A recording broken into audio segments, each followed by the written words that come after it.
Hello दोस्तों, स्वागत है आप सभी का ट्रेडिंग डायनामिक्स चैनल पे। दोस्तों, आज मार्केट में बहुत भयंकर गिरावट देखने को मिली। मतलब एक तरफा गिरावट, ऐसी गिरावट की मार्केट की कमर ही तोड़ दी। मतलब पोर्टफोलियो का तो ये हाल हो रखा है कि देखने का मन ही नहीं करता है। मतलब चारों तरफ लालम लाल माहौल है। और ऐसा भी नहीं कि हमने स्टॉक्स गलत ले रखे हो, पूरी की पूरी स्टॉक मार्केट का ही यही हाल है। सारे के सारे स्टॉक्स गिरे पड़े हैं। अगर आप अभी कोई स्टॉक्स खरीदते हैं तो अगले 2 दिन बाद वो निगेटिव ही आपको दिखेगा। ये हाल हो रखा है इस समय मार्केट का। तो सिचुएशन तो काफी खराब है इस समय मार्केट की। इसलिए इस वीडियो में हम बात करेंगे कि आगे मार्केट कैसा रह सकता है, कि इसी तरीके की गिरावट आगे भी कंटिन्यू रहने वाली है या फिर मार्केट एक सपोर्ट लेवल्स पे पहुंच चुका है जहां से अब बाइंग आने की चांसेस हैं। तो इन सब पे बात करेंगे। बट सबसे पहले बात करते हैं निफ्टी की, क्योंकि निफ्टी ओवरऑल इंडियन मार्केट को प्रेजेंट करता है। निफ्टी 80 पॉइंट गिरकर लगभग ½ % की गिरावट के साथ बंद हुआ। वहीं बात करें बैंक निफ्टी की, तो बैंक निफ्टी लगभग 750 पॉइंट गिरकर लगभग 1.5% की गिरावट के साथ बंद हुआ। बैंक निफ्टी काफी वीक दिख रहा था ऑलरेडी पिछले कुछ समय से। मैंने अपने लास्ट वीडियो में भी कहा था कि बैंक निफ्टी में गिरावट ज्यादा हो सकती है, और वही हमें देखने को मिलता हुआ दिख रहा है। बैंक निफ्टी लगभग 1.5% की भारी गिरावट के साथ बंद हुआ, और बैंक निफ्टी में आज काफी बड़े बड़े लेवल्स टूटते हुए देखने को मिले। फिलहाल बात करते हैं निफ्टी के टॉप गेनर्स की, तो आज पूरा का पूरा IT sector he top gainers की लिस्ट में रहा, क्योंकि कल टीसीएस के नतीजे आए थे। क्वार्टरली रिजल्ट्स आया था कल, और रिजल्ट अच्छे आए हैं। जहां पे रेवेन्यू 64,000 करोड़ से बढ़कर 65,000 करोड़ हो गया।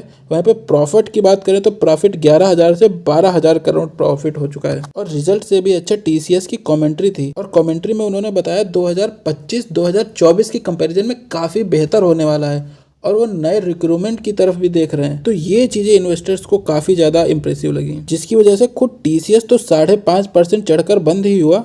उसके साथ साथ बाकी आईटी कंपनीज भी चढ़कर बंद हुए, जैसे कि ट्रेक महिंद्रा लगभग 3.5% चढ़ गया, एचसीएल टेक ये भी 3%, विप्रो 2.5%, इन्फोसिस ये भी 2.5%। तो आज पूरा का पूरा आईटी सेक्टर ही था जो मार्केट को थोड़ा सा सपोर्ट करने का काम कर रहा था। बाकी तो पूरा मार्केट आज जो गिर रहा था पूछो ही मत। और निफ्टी में गिरने वाले शेयरों की बात करें तो 50 में से केवल 14 शेयर चढ़े थे, बाकी 36 शेयर गिरे थे। और गिरने वाले शेयरों में टॉप पे रहा इंडसइंड बैंक लगभग 4.5% की गिरावट के साथ, अडानी एंटरप्राइजेस वो भी 4% की गिरावट के साथ, एनटीपीसी 3.5% की गिरावट के साथ। तो गिरने वाले स्टॉक्स की आज लिस्ट बहुत बड़ी है, क्योंकि ज्यादातर स्टॉक्स 2-2, 3-3% गिरकर बंद हुए निफ्टी के।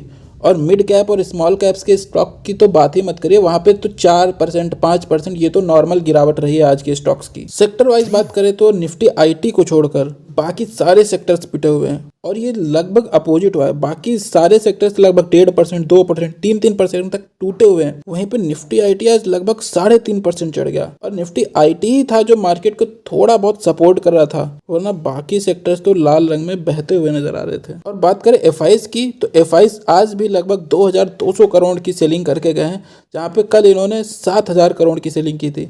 तो एफआईज लगातार सेलिंग करते हुए चले जा रहे हैं, वो रुक ही नहीं रहे हैं। और जब तक एफआईज सेल करना नहीं रोक रहे हैं, तब तक मार्केट ऊपर तो नहीं जाने वाली है। चलिए अब कुछ टेक्निकल चार्ट्स देखकर आगे का ओवरव्यू बनाने की कोशिश करते हैं कि आगे मार्केट कैसा रह सकता है, 2025 में मार्केट कैसा रह सकता है। तो ये है निफ्टी का वीकली चार्ट, और वीकली चार्ट में हमें क्लियरली दिख रहा है कि निफ्टी कुछ दिन पहले तक एक अप ट्रेंड में चल रहा था। ये लगातार अपने हाईज को क्रॉस कर रहा था और धीरे धीरे ऊपर की तरफ चला था, जो कि एक अप ट्रेंड माना जाता है। बट करंट सिचुएशन देखें तो मार्केट धीरे धीरे नीचे जाने का ट्राई कर रहा है। अब वो अपने हाईज को क्रॉस नहीं कर रहा है, बल्कि नए लोज बनाने का ट्राई कर रहा है। और जब ऐसा मार्केट में होता है तो उसे डाउन ट्रेंड कहते हैं, और डाउन ट्रेंडिंग मार्केट को सेल ऑन राइज मार्केट कहते हैं, यानी कि मार्केट के ऊपर जाते ही सेलिंग करो। अब ये मार्केट वैसा नहीं चलेगा जैसे पिछले 2-3 साल से चल रहा था, कि जहां पे बाई कर लिया उसके अगले 1-2 महीने बाद प्रॉफिट बनना चालू हो जाता था। ये मार्केट डाउन ट्रेंड में आ चुका है। अब नए स्टॉक्स में हमें एंट्री तब तक नहीं बनानी है जब तक ये डाउन ट्रेंड का एंड नहीं होता है, या फिर जब तक इस डाउन ट्रेंड का ऊपर की तरफ ब्रेकआउट नहीं आता है, तब तक हमें नई एंट्री तो नहीं बनानी चाहिए। तो उसके लिए कुछ लेवल्स मार्क कर लेते हैं, जैसे कि ये लास्ट स्विंग